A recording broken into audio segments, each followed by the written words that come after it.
Here is the message of HaKadosh, the true one, the one who has the key of David, who if he opens something, no one can shut it. And if he closes something, no one else can open it. I know what you are doing. Look, I have put in front of you an open door, and no one can shut it. I know that you have but little power, yet you have obeyed my message and have not disowned me. Here, I will give you some from the synagogue of the adversary, those who call themselves Jews but aren't. On the contrary, they are lying. See, I will cause them to come and prostrate themselves at your feet, and they will know that I have loved you. Because you did obey my message about persevering, I will keep you from the time of trial coming upon the whole world to put the people living on earth to the test. I'm coming soon. Hold on to what you have, so that no one will take away your crown.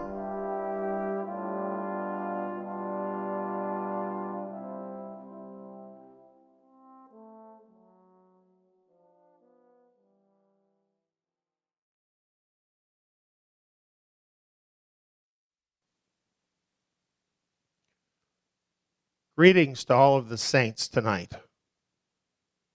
I want to explain some very important things to everyone who believes in the God of the Bible and upholds His laws and His Word.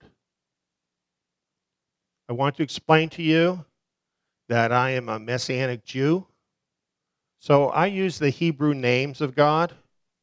I call Him Yahweh, and I call His Son, my Messiah, Yeshua.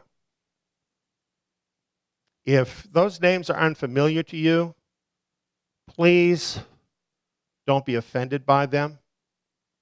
Realize that I worship the one and only God of the Bible, and I am saved through Yeshua Messiah, the Son of God, that you read about in the New Testament. I'm telling you this because I want you to know that we are on common ground. And the things that I'm talking about tonight are equally important to everyone who is from really any stream of what is often called the Judeo-Christian tradition. All of us, I think, have been quite stunned recently by what has happened in the United States of America. We have seen the Supreme Court of the United States find that same-sex marriage is constitutional. This raises many important questions for us, and I believe many of us are very uncertain about what is ahead and what we need to do now. I have important information that pertains to that. What I hope to show you tonight is that something very similar, something very akin to the scheme of Balaam, which you will find in your Bible in the book of Bamidbar, Numbers chapter 26, is actually being launched against us right now. And this is an act of war against all of us who would uphold the law of God over the law of men. Now, let's look into the facts of the things that have happened. We'll begin with a video.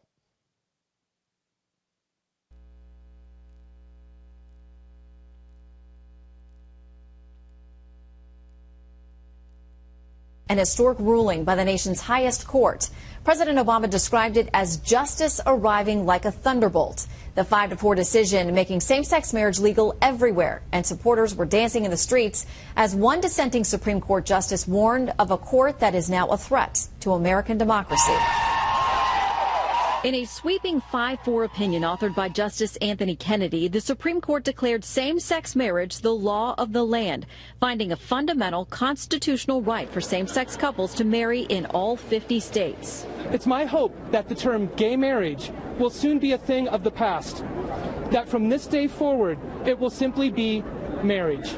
Justice Kennedy wrote, quote, "Under the Constitution, same-sex couples seek in marriage the same legal treatment as opposite-sex couples, and it would disparage their choices and diminish their personhood to deny them this right."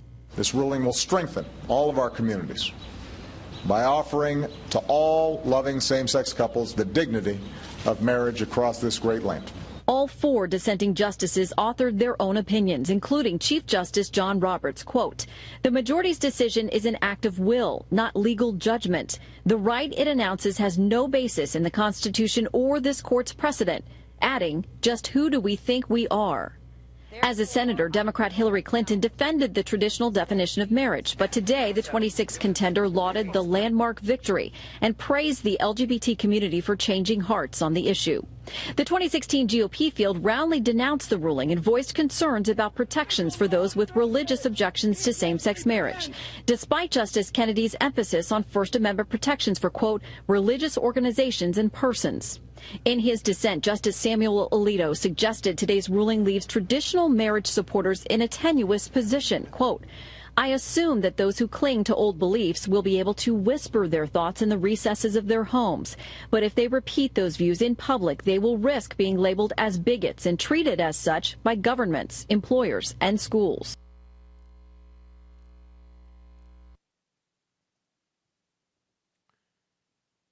It's these comments by Justice Alito that I think many of us find so concerning.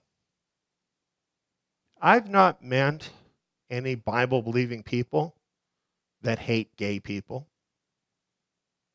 And I haven't seen any kind of crimes on the part of Bible-believing people against gay people. And yet, Justice Alito warns that this new law providing gay marriage across the United States is going to result in something called the old beliefs. You know, for a long time, we thought that the Judeo-Christian religion was the prevailing mindset in America. However, now those beliefs in the Bible are termed the old beliefs. They're passé now. Something new has come along. And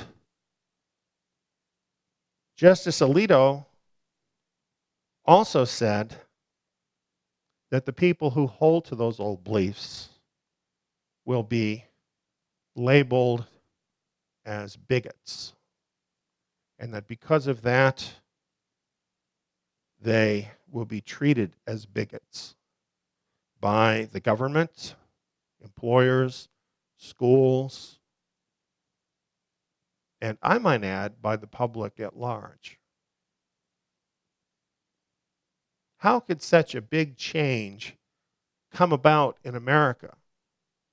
How is it possible that we would have rights of religion, freedom of speech, guaranteed to us under the Constitution for well over 200 years, and yet now, when we exercise exactly those same rights, we are in danger of horrible discrimination. And just how far is all of this going to go?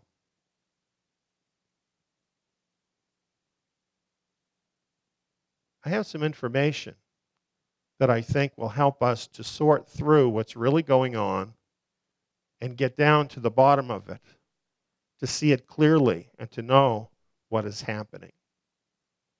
Now, I'm not a person that believes in sound bites. I'm a person that believes that you need to hear the whole picture. So, please stick with me all the way through so that you'll really understand this.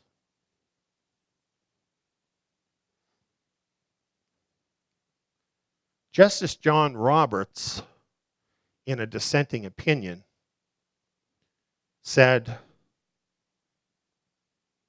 that this new decision was actually not constitutional, that it has no basis in the Constitution or even in the precedents of the Supreme Court. Now, that is an amazing statement from the Chief Justice of the U.S. Supreme Court. Surely he would know what is constitutional and what isn't.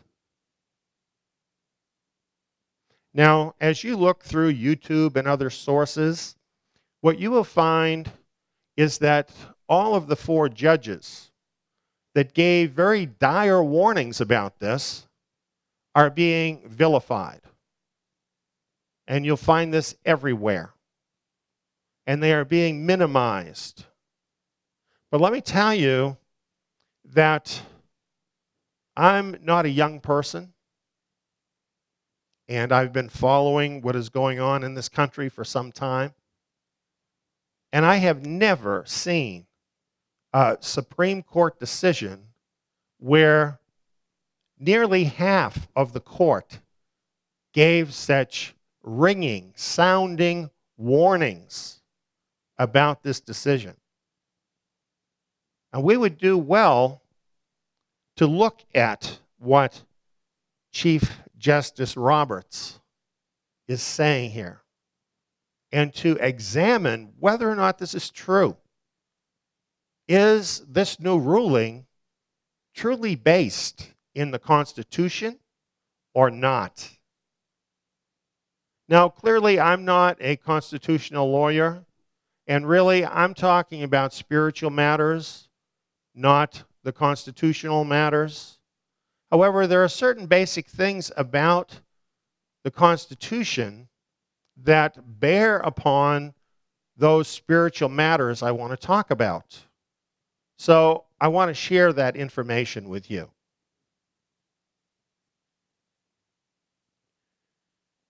Here is a portion of the transcript of the Declaration of Independence.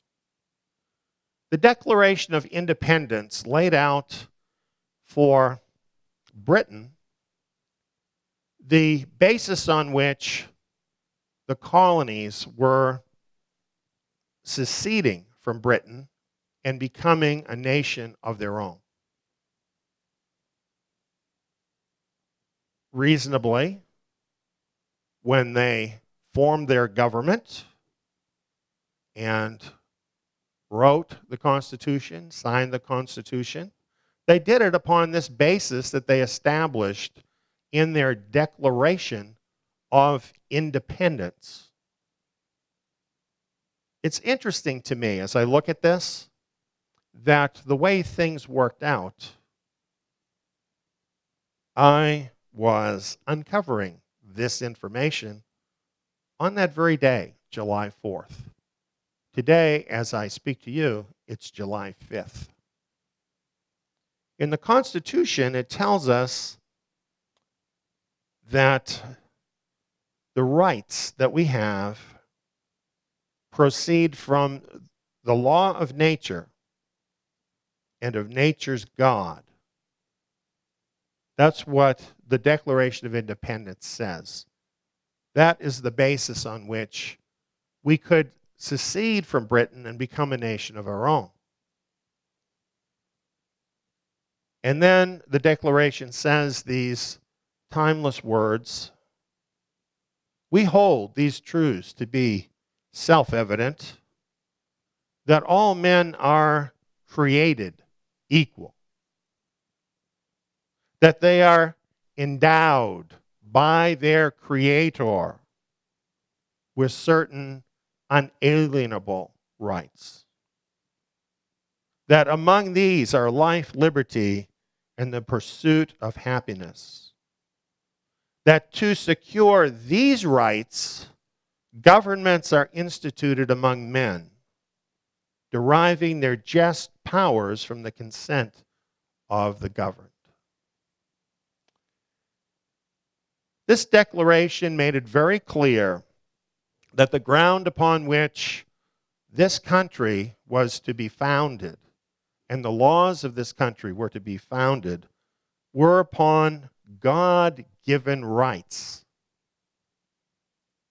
And these, it says, proceed from the laws of nature and of nature's God. Where do we find the laws of nature's God? Do we not find those in the Scriptures as well as written into the natural order?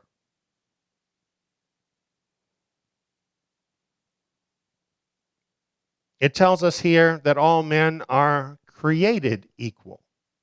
The reason that we are equal is because God made us that way. This originates from the book of Genesis, where it says that we are all created in the image of God. This is the biblical basis for the fact that we are equal as to the rights that are given to us by the law of God. These rights, therefore, are unalienable rights. And that word unalienable means unable to be taken away from or even given away by the possessor. This is what we would expect of such rights, because the law of God declares that He does not change. And so, therefore, the rights that He extends to us do not change.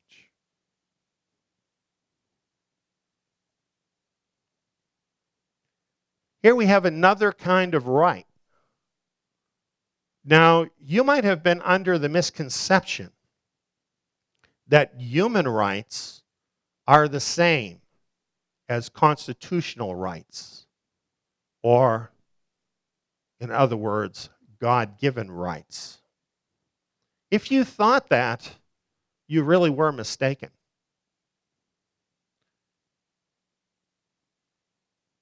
Wikipedia describes here what human rights actually are. Human rights are moral principles or norms that describe certain standards of behavior and are regularly protected as legal rights in municipal and international law. And it says they are commonly understood as inalienable fundamental rights. That's a common understanding about these rights, a consensus, if you will. Well, it mentions that these rights derive from morals and norms. Here is morality and norms so that we can see what these things are. Morality is the differentiation of intentions, decisions, and actions between those that are good or right and those that are bad or wrong. Well, I would ask, in whose opinion?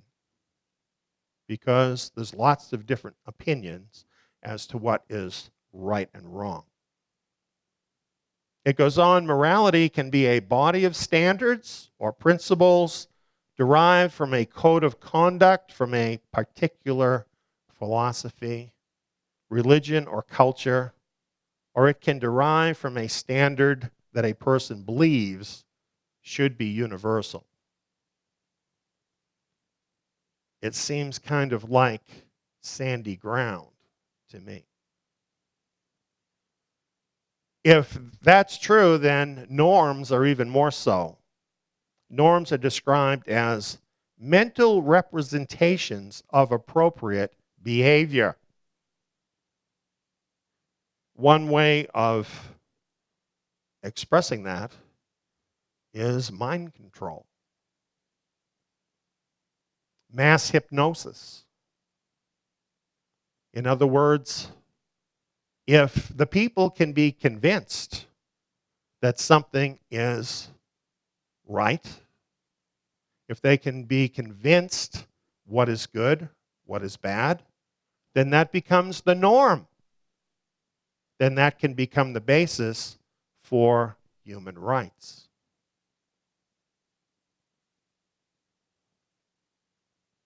Here we see something about the history of human rights. Where do they come from?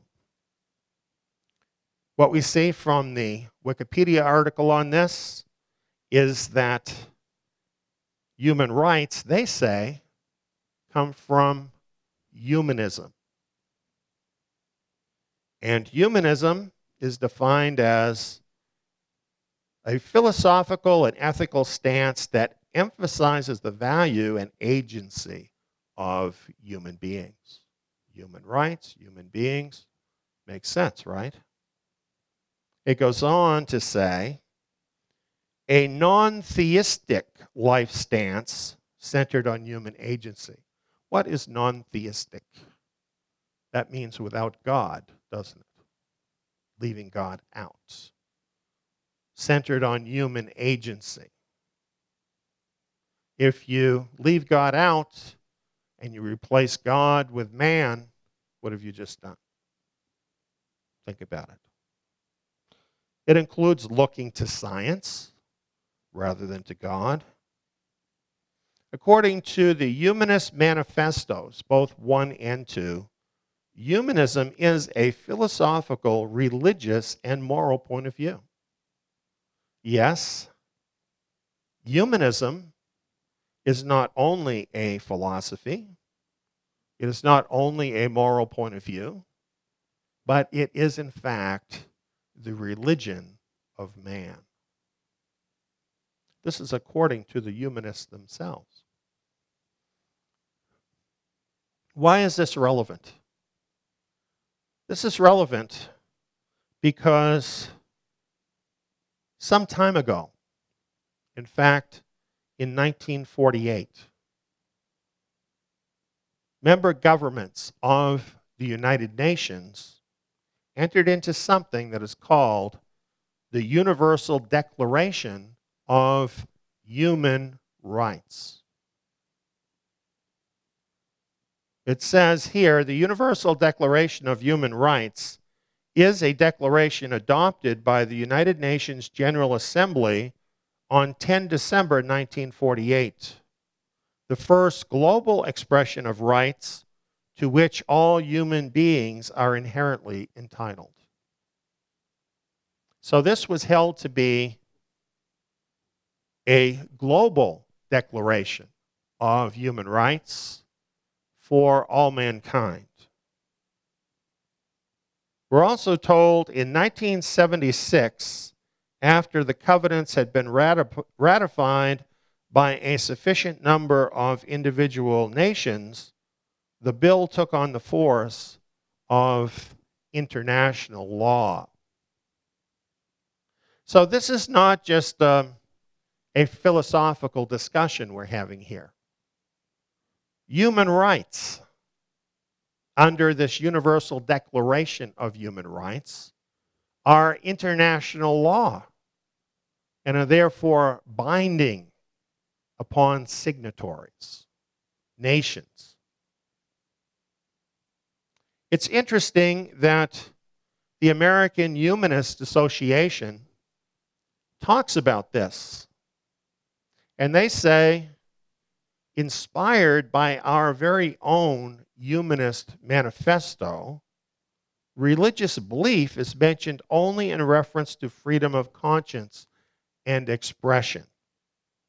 Nowhere in the document is there mention of a supernatural source for the wisdom it contains.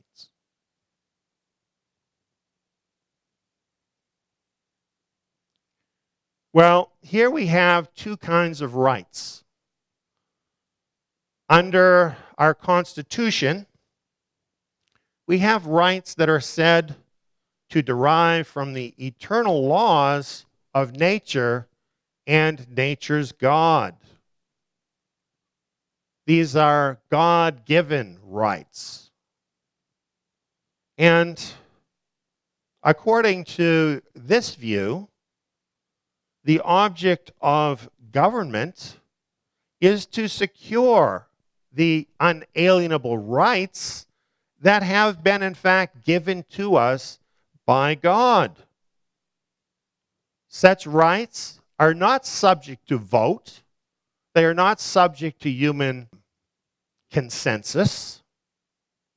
They are not subject to human change because they come from a source that is above mankind. They come from the Creator. So the best that governments can do is to secure those God-given rights. To take that stance, I would suggest, is submitting to the lordship of the Creator. Well, compare that now to human rights as we find in the UN. These rights are derived from a consensus among nations that has been embodied in international law. The object of government in the case of these rights is to uphold a consensus of international opinion of rights embodied in the international law. These may be called inalienable, but in fact they cannot be inalienable. Because as we've seen, they derive from changing morals and norms. So therefore, they're not based on something eternal and solid like God-given rights. These human rights laws were set forth to replace God's law with man's law. Why has this not been a problem before now? Because human rights that have been defended have overlapped with God-given rights. And this has been true for a very long time. So nobody really saw that there was a difference between these two kinds of rights.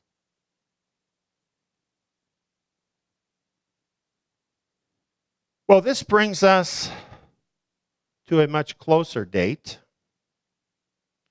This is in 2011. Hillary Clinton, as Secretary of State, delivered a historic LGBT speech in Geneva. Some of the things that she said here is, this weekend, we will celebrate Human Rights Day, the anniversary of one of the great accomplishments of the last century.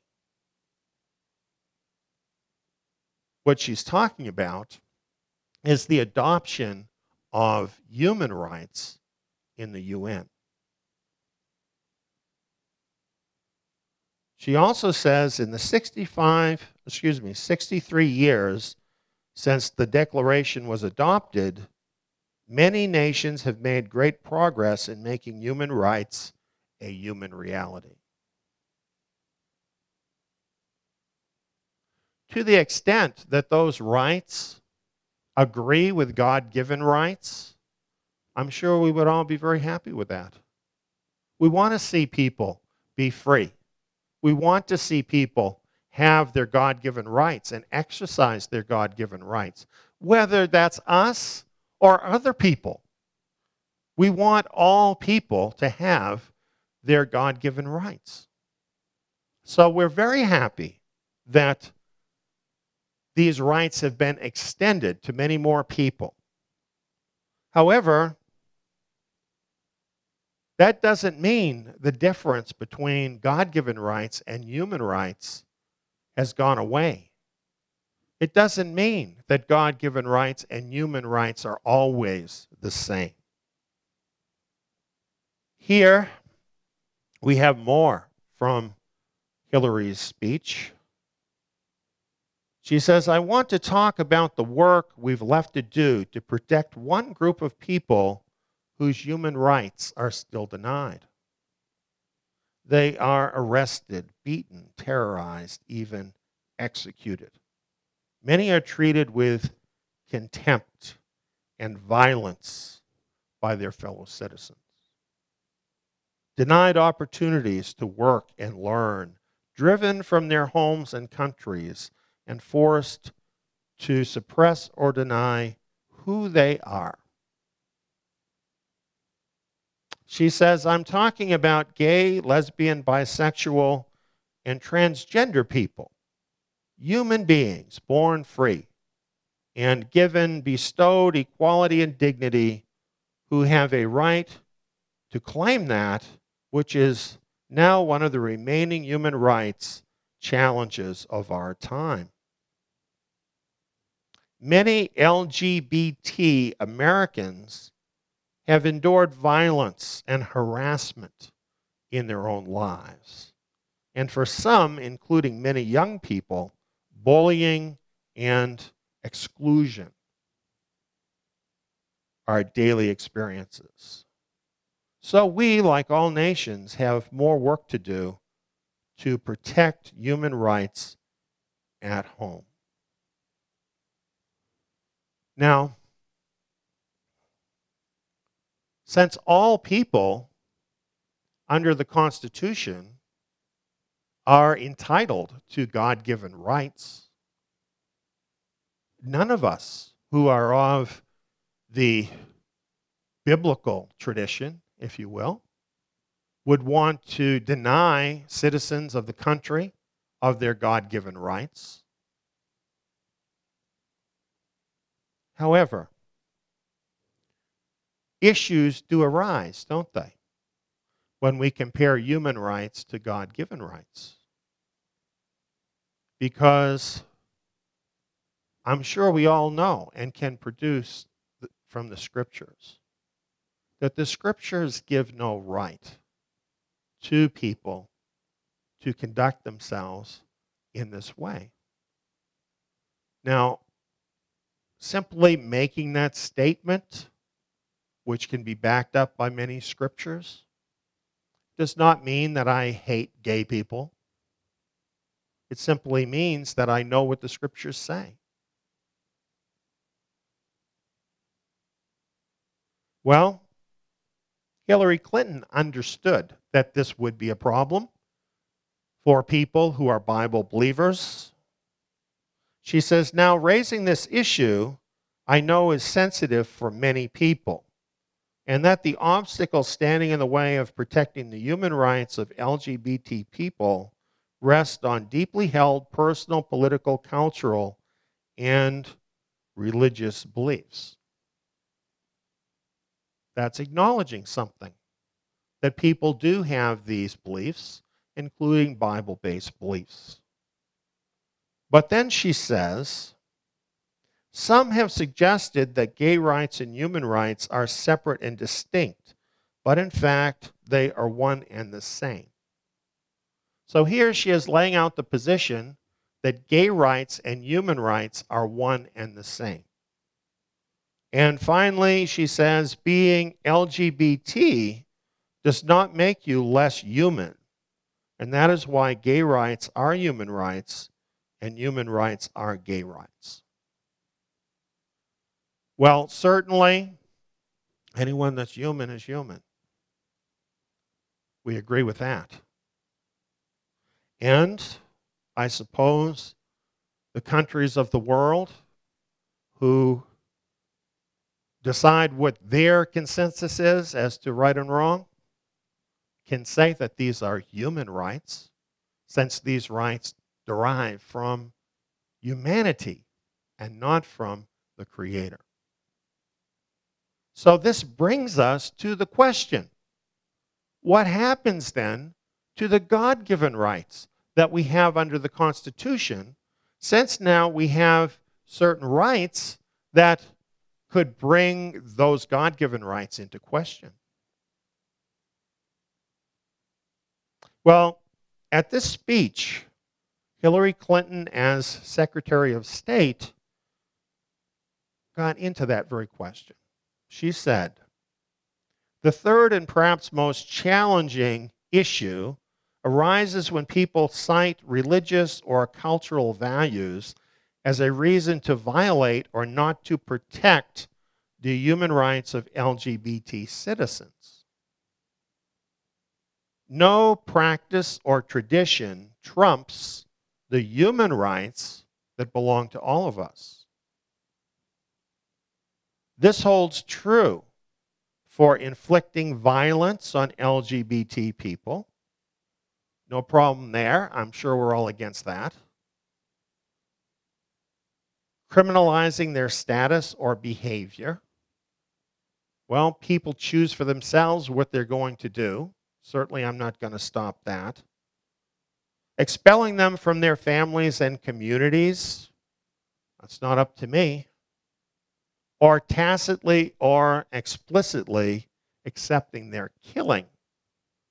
And of course, that is completely unacceptable to anybody who is a Bible-believing person.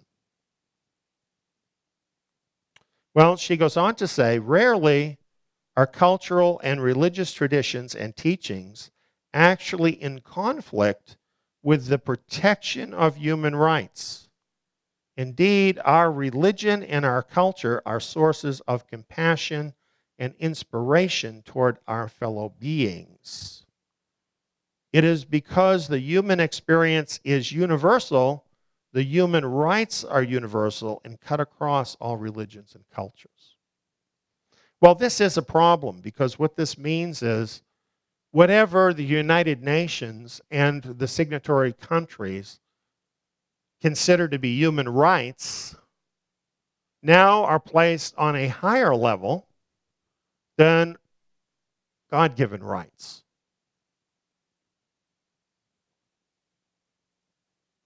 So as we look at this, here's what we glean. The most challenging issues here involve religious values. And these are not seen as a right to violate or not protect the human rights of LGBT citizens. So it's not enough that I do not violate the rights of LGBT citizens. Certainly, I am not going to knowingly do any harm to them. I'm not going to hit them. I'm not going to try to kill them. I'm not going to torture them. I'm not going to do any of the other things, violent behavior that it talks about. But is it really my job to protect their human rights? I think there's a problem with that. Because I believe that those of us who believe in God-given rights will not necessarily agree that everything the United Nations sees as the human rights of any group of people agrees with God-given rights. So what do we do where there's a difference? Hillary says we need to stuff it and do what they tell us. Basically, that is what it says. So what does that tell us? Well, we hold the old ideas. That's what it tells us. And those ideas have been replaced. The humanist religion now reigns supreme. Here's some other things that Hillary said, the Secretary of State, in this speech at Geneva. She mentioned, as I read, that rarely are cultural and religious traditions and teachings actually in conflict with the protection of human rights. Indeed, our religion and our culture are sources of compassion and inspiration toward our fellow human beings. What does she mean by our religion? She says our religion is a source of inspiration toward our fellow human beings. Since God-given rights have been rejected in favor of human rights, I would have to take that to mean our religion is the humanist religion. So there's an implied threat here. Basically, what is being said to us is we are enlisting the aid of religion to advance our agenda. All religion is therefore our religion so long as it will bow to our humanist religion as supreme.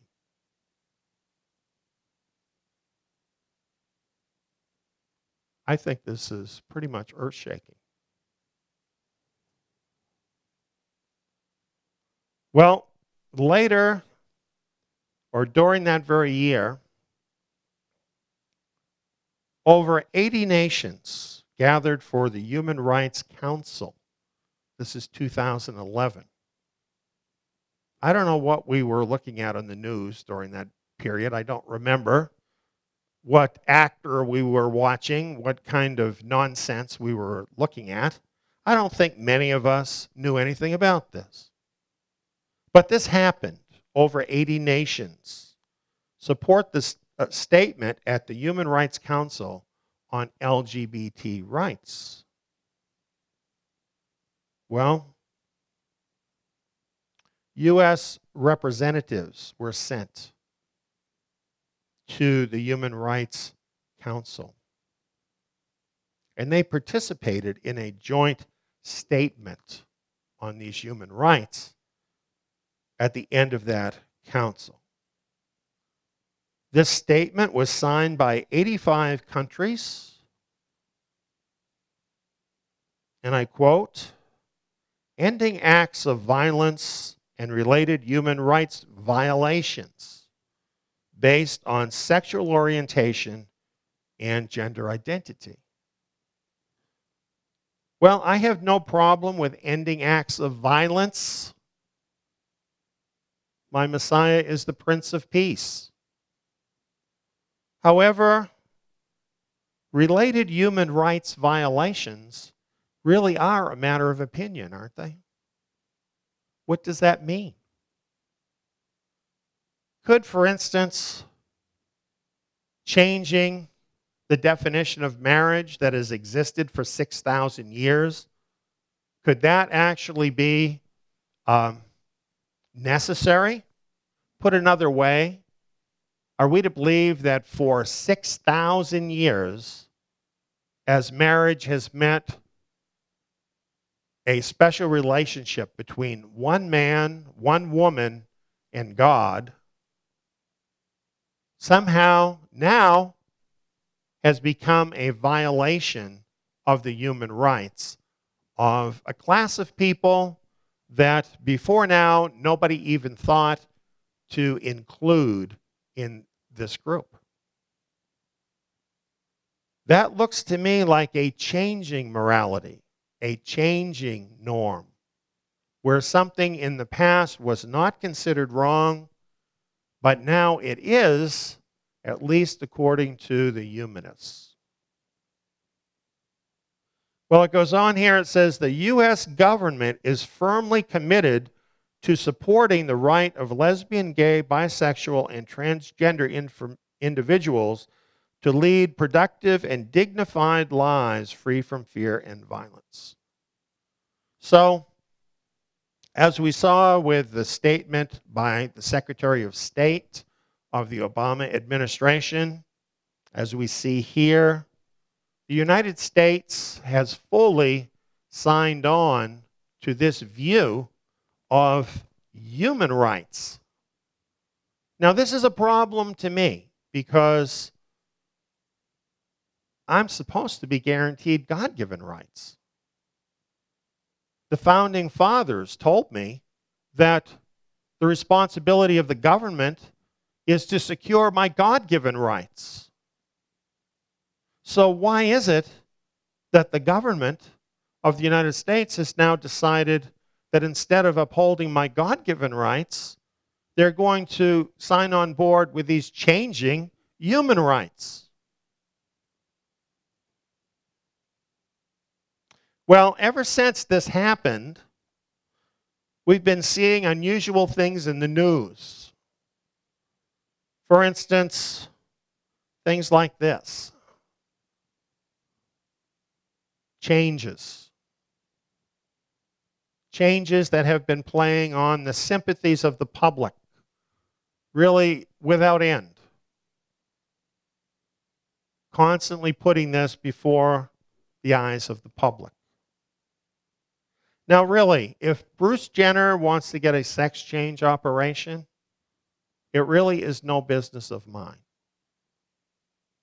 I don't need to hear all this information or see all this information. I certainly don't have anything to do with what Bruce Jenner is doing. And yet, the news has wanted to continually stuff that down my throat.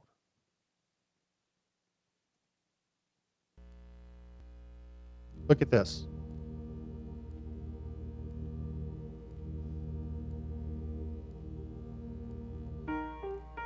It's the 10th of December 1948, and the UN General Assembly adopts the Universal Declaration of Human Rights. It states that all human beings are born free and equal in dignity and rights.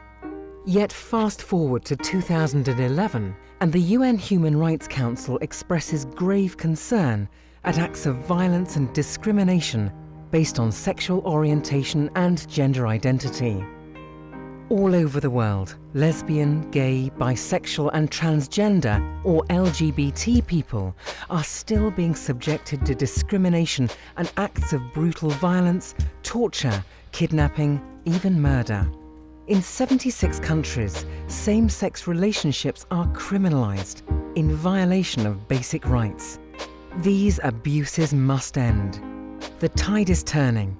Since 1990, almost 40 countries have legalized same-sex relationships. Many more have lawfully banned discrimination against LGBT people. More and more countries now recognize the urgency and are pressing for action at the UN. In the past 4 years, this has led to the first adopted UN resolution on the issue, the first official UN report, and the first formal intergovernmental debate at the UN Human Rights Council. On the 26th of July 2013, the UN launched Free and Equal, a global campaign designed to raise awareness of homophobic and transphobic violence and discrimination, and to help stop millions of LGBT people being abused for being who they are. We must protect the basic human rights of LGBT people. But it doesn't just require changes in laws and policies. It takes changes in people's hearts and minds. Like the struggle against racism, like the struggle for gender equality, the struggle for LGBT equality will only be won if we join together, if we speak out, if we stand in the defense of the rights of others. The time to do this is now. Together we can stop violence and discrimination against LGBT people.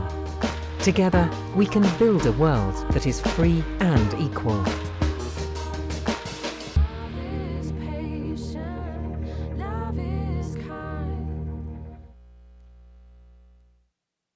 I think that video is probably kind of a revelation to a lot of people. There are some interesting things that it talks about. Notice that it links this free and equal campaign with the human rights that I've been talking about. However, out of all of that, there are a couple of things that especially caught my interest. I wonder if most people even saw them as they quickly passed before their eye. What is this?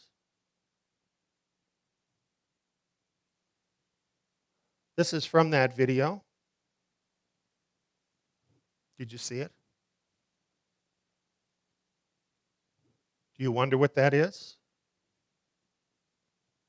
Why do we have these basic human rights of LGBT people represented in a pyramid, with the top of the pyramid separated from the bottom of the pyramid? Why do we have this other pyramid with 7 stars? Do you think those 7 stars could each represent 10 stars? Maybe that means 70 stars. And how come the crown, which represents a nation, why is that underneath the pyramid? And what are those lines, if not the laws of the nation under servitude to the pyramid? Does that just sound like conspiracy theory? How about this? Here's the back of your dollar bill. Annuit Corpus Novus Ordo Seclorum, announcing conception of a new secular order. Do you see anything in common between these two seals? Do you suppose that these two seals could really be issued from the same people? Do you suppose that these symbols could therefore both be the symbols of a new secular order? So that would be a new humanist order, wouldn't it? A world order.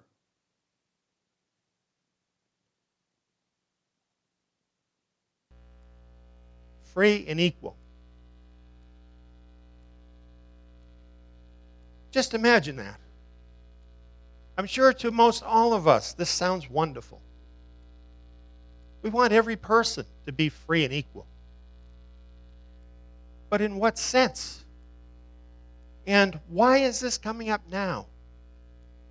How come the founders of the United States, when they wrote the Constitution, found nothing in God's law to secure rights of LGBT people separately in the Constitution?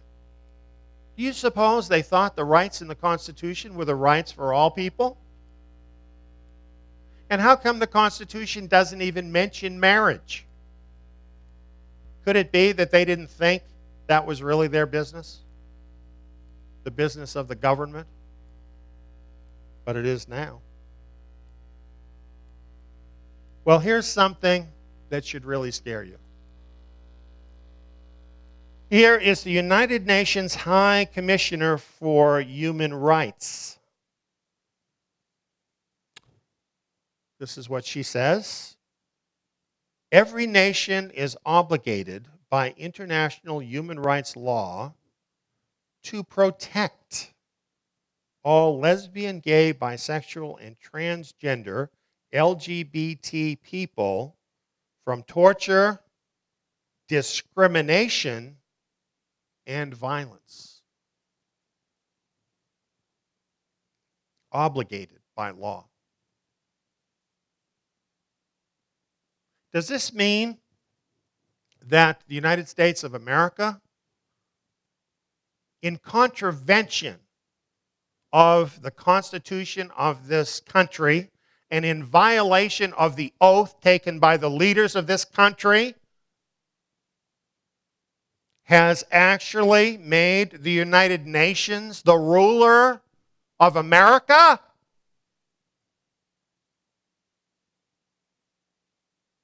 How could they subordinate God-given rights under the Constitution to human rights under the pyramid,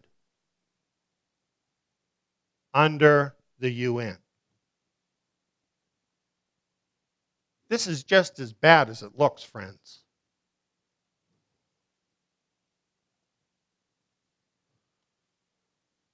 As a matter of fact, around the world, the United States and Britain have been leaders promoting the human rights espoused by the United Nations. We have here a picture of the U.S. Embassy in Vienna flying the LGBT rainbow flag. And they're celebrating the International Day Against Homophobia and Transphobia. Then we have a picture of Secretary of State Clinton and an address that she made in Washington, D.C. And it says, the Obama administration has made promotion of LGBT issues a foreign policy priority. Did you know that? Have you seen that in the news? That the administration of the President of the United States has made LGBT rights a priority in our foreign policy?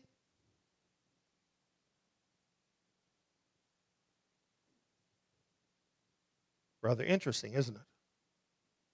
We have here also a picture of the Chancery of the British Embassy in Paris, also flying the LGBT rainbow flag for Pride Day, June 29th, 2013. So you see, this has been promoted for a while. And it is a global thing that's happening. And more nations are signing on board. Something from the website of the UN Dispatch. This is essentially an online UN newspaper about UN things. And it tells us the Obama administration is, quote, working behind the scenes at the UN, promoting, quote, LGBT rights, unquote. Really, I think we would have to take from this information that the administration has been a prime mover in bringing all this about. And it kind of gives new meaning, doesn't it, to those pyramids, one in the dollar bill and the other at the United Nations. Very much related to one another and working together towards a common goal. But then we've got this. The Supreme Court of the United States. Now, the duty of the Supreme Court of the United States is to judge all things according to the Constitution, which are, of course, as we've seen, meant to uphold God-given rights. However, on June 26th of 3 different years, the U.S. Supreme Court has made 3 landmark rulings in favor of what we would call LGBT rights In 2003, they ruled that gender-based sodomy laws are unconstitutional. So, something that was a crime in many states in America was simply wiped off the books. The law was simply overturned by the Supreme Court without any kind of process, Democratic, Republic, or otherwise. No voting, except among the members of the Supreme Court. In 2013, the Supreme Court ruled that Section 3 of the Defense of Marriage Act is unconstitutional.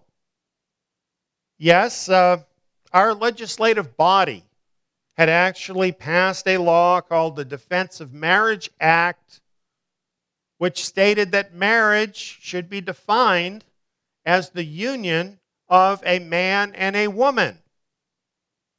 And the Supreme Court ruled that's unconstitutional.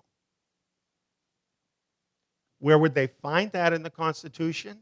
Since the Constitution doesn't even mention marriage, but gives the decision on such things to the states. Nowhere are these things given to the federal government. Then we have June 26, 2015. And that's why we're all talking about this right now, right? The Supreme Court ruled that same-sex marriage is constitutional. Well, not all the justices agreed. In fact, the ones that didn't agree were whistleblowers. And they warned the country of the great dangers involved in these rulings. But we do notice a very strange thing here, that all of these rulings occurred on June 26th. Is that some kind of a strange foible? Perhaps just a coincidence. Maybe it has to do with this. The United Nations Charter was signed in San Francisco 70 years. 70 years earlier, on June 26, 1945. This is when the United Nations Charter put the United Nations into action. There were a number of countries that signed on at that time, including the United States. Wikipedia says, as a charter, it is a constituent treaty. All members are bound by its articles. Furthermore, Article 103 of the Charter states that obligations to the United Nations prevail over all other treaty obligations. Do you know what that means? It means 70 years ago, the United States agreed to give the United Nations sovereignty over our country. And on the 70th anniversary of that decision, the United Nations made this historic case. And all of these cases were on this same date of June 26th. You'll have to decide for yourself what that means, but I don't have any trouble figuring it out.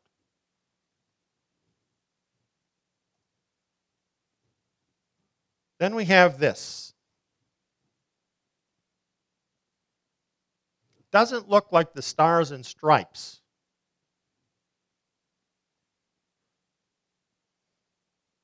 The White House was lit to demonstrate our unwavering commitment to progress and equality. Progress as in progress towards a one-world government, perhaps. Equality as an entirely different kind of equality than the equality that's guaranteed by God-given rights. Here in America and around the world, it is a project, in fact, to bring this around the world. How can you have a globalist government otherwise?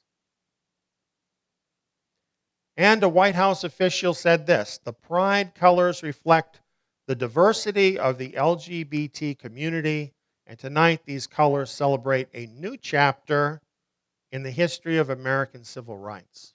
Certainly is a new chapter. I certainly have to agree with that. To me, I'll tell you, when I look at that, that is an apocalyptic image.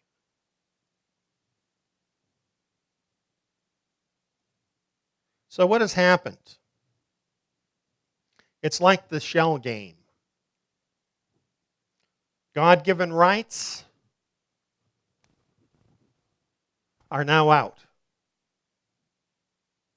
UN rights are now in. And it's a whole new world.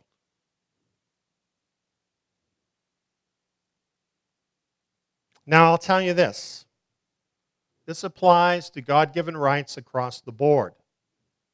You may think that you have rights guaranteed by the Constitution, and indeed you do have unalienable rights that issue from the Creator. But they're not guaranteed by the Constitution if those who are sworn to uphold the Constitution have decided to go over to another power. In that case, those rights you think you have are now not going to be protected by the government. And it will be you and I who will have our God-given rights violated. It will be you and I who will, in fact, be discriminated against. That's what will happen.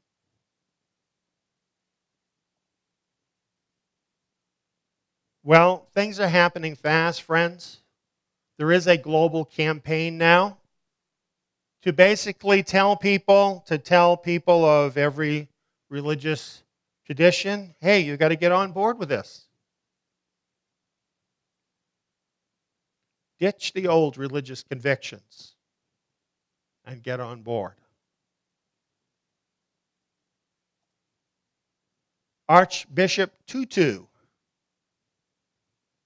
said he would not worship a homophobic God.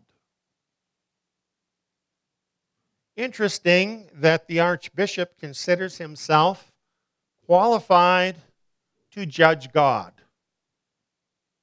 Personally, I don't. He is talking about a religion that's actually defined by human values. A humanist religion, if you will. He's not the first one to think of that. Back on June 26th of 2000, the number comes up again, the United Religions Initiative was founded. And this essentially was founded to bring all religions on board with the United Nations human rights. And they've been working to do that. And I think you would be surprised if you look at their website and you read some of the different religious organizations who are involving themselves with this. Now, they're directly connected with the United Nations. This all came out of a meeting with the United Nations. In fact, they state that on their website back in 1993. They call themselves United Religions. Say United Nations, United Religions, right? If we have United Nations, we have to have United Religions. And it's interesting, although they're willing to use the so-called separation of church and state, as it is now suiting them, the United Nations says no such thing. In fact, I think Hillary said something quite to the opposite, that they intend to use religion in the service of their goals.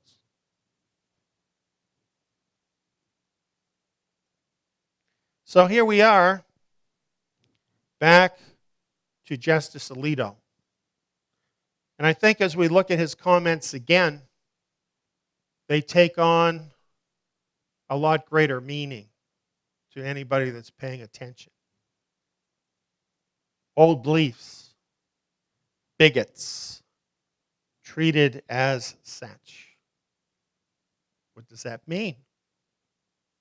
It means that just as Balaam and Balak and the leaders of Midian conspired together for a way to overturn the people of God, so the enemies of God have conspired. And they have cooked up a plot that is meant to push all the people from the Judeo-Christian tradition aside, to silence them, to minimize them from having any impact on their New World Order plan. And, in fact, to persecute the saints. The saints being the holy ones of God, those who have separated themselves from the evils of this world to the service of the one and only Creator of this world. They have declared war on the saints.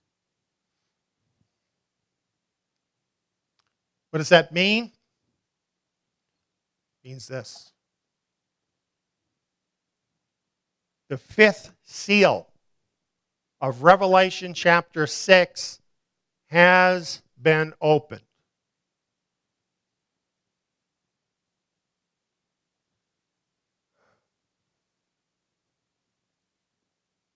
The night of June 26th, like a lot of believing people,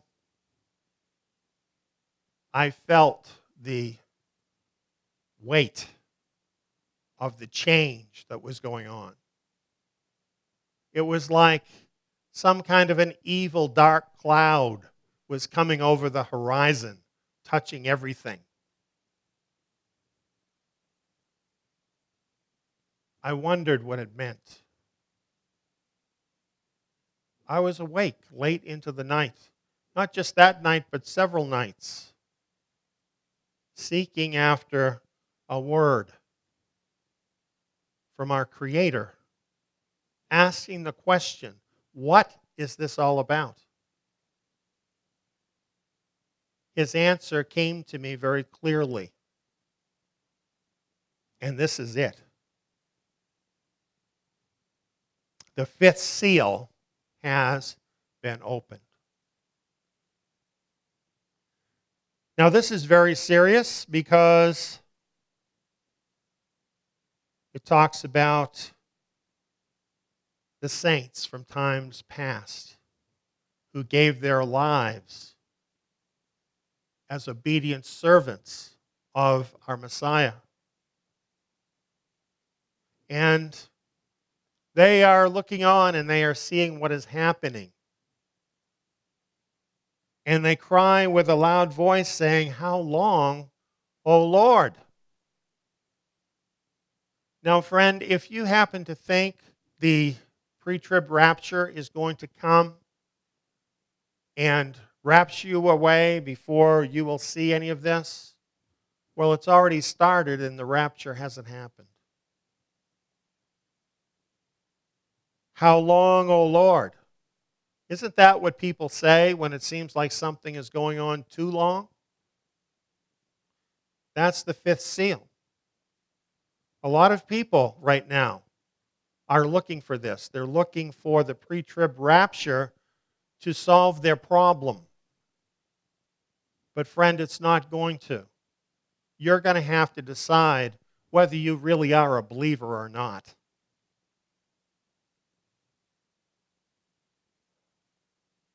They were told that they should rest until their fellow servants and their brothers, who would also be killed even as they were, should complete their course. Does that sound extreme? Do you think that can't happen in so-called enlightened countries? So-called developed countries? If that's what you think, the Scriptures disagree with you. Because the Scriptures tell us that this will happen in the whole world. And what is the trigger that starts the process by which such persecution will finally occur? Is it not setting aside God-given rights and the rule of our Creator and instead endorsing the rule of man, making, in effect, man to be God? This is no joke. And let me tell you, there will be efforts to overturn this. There will be a fight over this. But it has been given to these people to go all the way with their plans. And you need to know that now. Anything that resorts to a force of arms will fail against these people. And this is not our way as spiritual people anyway. Victory, in this case, means staying faithful. That's what it means, regardless of what the enemy does. That's what victory is. It's not changing this world. You know, it never was. I know some of you who are listening to me, you believed that it was your job to change the world, to change the culture. Messiah never said that. He said to be no part of the world. And this is where we're at. And if you are going to get through this, that's who you need to be. Holy, set apart, no part of the evil that this world is doing. Everything is on the line now. Your eternal future is involved. See what this is about. And I would ask you, if you understand what I'm talking about, that you get this word out. Send this video or this link to everybody you know and tell them they need to read it or they need to watch it, whatever the case may be, however they get it, whatever form they get it in. Get this out to the holy ones, that they might know what they are truly dealing with. There's no reason to be afraid. That's the last thing I want to tell you about this. I want to encourage you. There is no reason to be afraid. I want to share something with you.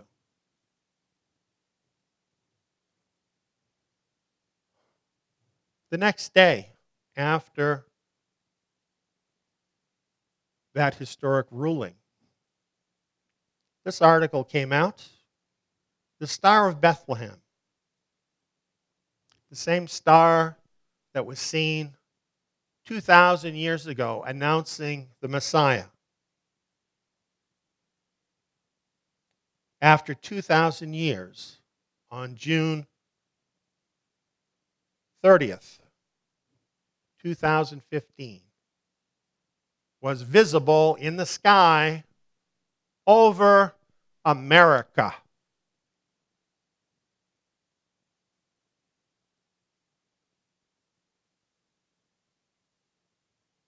This is a reminder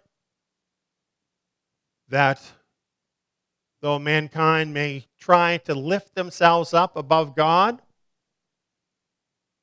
they cannot control the stars. Divine law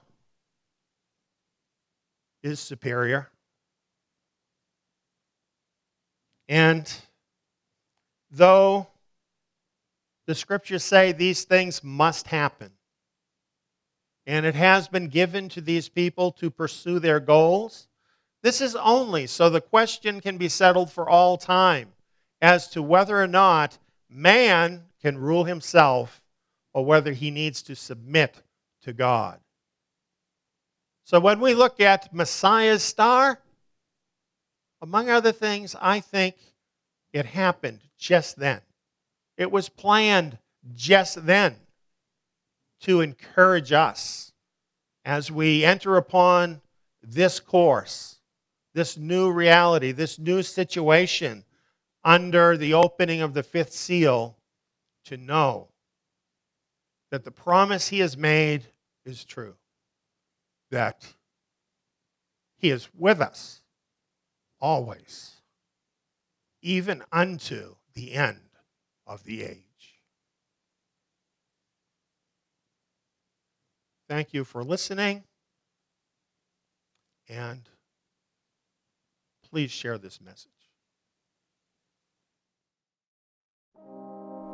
Hi, Dawn here. Perhaps you're wondering, who is Eliyahu ben David and the Zion team? This 7 DVD set is our best answer to that question. In this 7 DVD set entitled Zion Dedication, Eliyahu and I lay out a timeline from 2001 forward, telling you our personal story of how the Zion movement started and has persisted and grown throughout many obstacles until now. Compelling personal interviews with members of the Zion family and the Zion team reveal the simple and powerful faith of the people behind this ministry.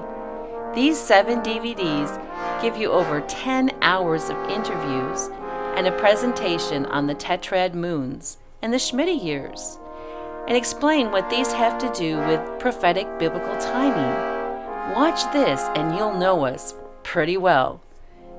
If you're longing to see something fresh, authentic, and moving in step with the divine will, then this 7 DVD set is for you.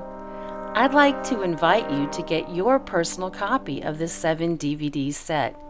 Simply write to us at Zion, that's TSIYON, 201 West Stasny Lane, A511, Austin, Texas 78745. We look forward to hearing from you.